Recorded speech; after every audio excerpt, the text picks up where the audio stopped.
결혼식 날 그렇게 통곡을 하셨다고 하는데 아들에 대해서 좀 집착이 심하셨었나 봐요. 제 이 얘기는 제가 그때 상황에 있었을 때 진짜 처음 여기서 밝히는데 어머님이 10여 년 이상을 이렇게 드시던 약이 있으셨어요. 근데 정기적으로 그 약을 타다 드셔야 되는데 어느 날 아버님이 그 약을 네가 오늘은 대신 가서 타와라. 그래서 병원을 딱 갔는데 의사 선생님이 같이 살면 안 된다. 왜요? 그러니까 병명을 4가지를 얘기를 하시더라고요. 뭐 아들에 대한 질투망상증, 피해망상증, 우울증, 정신성 노인질환 몇 가지를 얘기하시는데 절대 같이 살면 안 된다는데 부딪히는 횟수가 많기 때문에 여러 가지 그런 걸 앓으셨던 거예요? 그러니까 그런 그런 약을 이제 드셨던 거예요? 들으신 거예요. 그래서 그걸 알고 나서부터 너무너무 저는 이제 너무 놀란 일인데 이거를 남편한테 여보 이거 어머니가 이러이러한 병이 있다는데 같이 살지 말라고 그러더라 이랬더니 아이씨 심장병으로 약 먹는 건데 무슨 아들은 소리냐. 몰랐군요. 네. 식구들이 다 몰라요.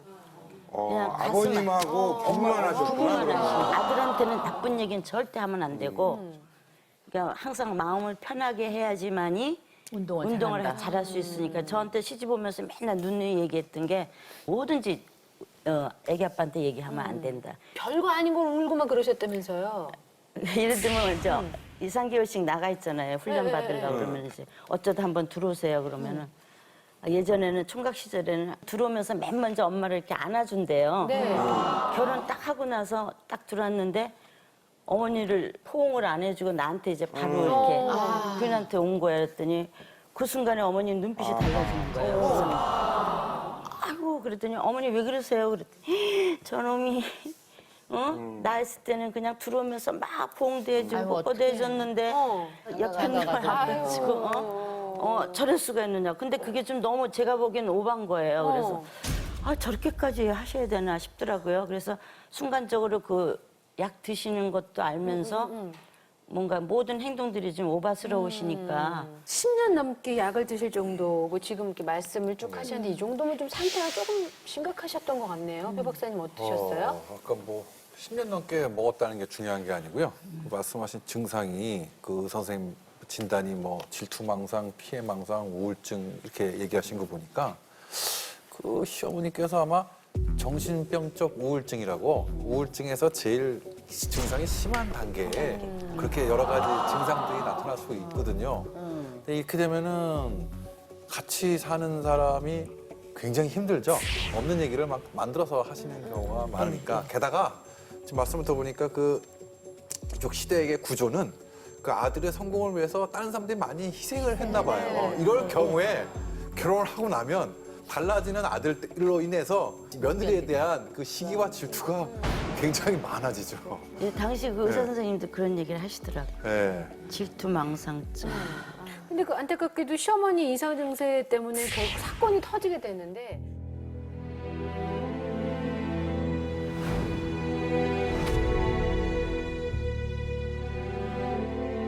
김정아 씨가 시어머니를 때린 며느리가 됐어요. 네, 이게 참 많은 분들이 어떻게 이런 일이 있을 수 있을까? 근데 이거를 좀 설명을 해주셔야 될 것 같은데 무슨 일이 있었던 거예요? 그날 일어났던 상황은 저는 너무너무 분하고 억울하고 30여 년 동안 그 생각만 하면 그냥 막 병이란 병이 다 생길 정도예요. 그래서 하루는 이제 김치는 해놨니? 그래서 아니 저 김치 하면 맛없다 그래서 어머님이 하신다 그래서 돈까지 가져가시지 않았느냐 그랬더니 내가 언제 가져갔냐고 그러시는 거예요. 내가 언제 김치를 한다 그랬냐고. 그래서 어머니가 얼마 전에 김치값 제가 10,000원까지 그 당시에는 10,000원이면 했어요. 10,000원까지 드리지 않았느냐 요 자리에서 이렇게 드려. 인연이 어디다 대고 거짓말을 하느냐 막 욕심이 대뜸 나오는 거야. 내가 언제 돈을 가져갔느냐. 인연이 언제 나 돈 줘본 적 있느냐고 막 이러는 거예요. 그래서 그 말이 욕도 같이 듣고 나니까 너무 황당해갖고 저는 애를 안고 있었는데 막 몰아치시는 거예요 저를. 그래서 내가 너무 놀래갖고 애를 안고 방을 들어갔는데 방 밖에서 그냥 막 이년아 시집 올 때 해온 게 뭐 있느냐 막 별압을 욕을 막 하시는 거예요.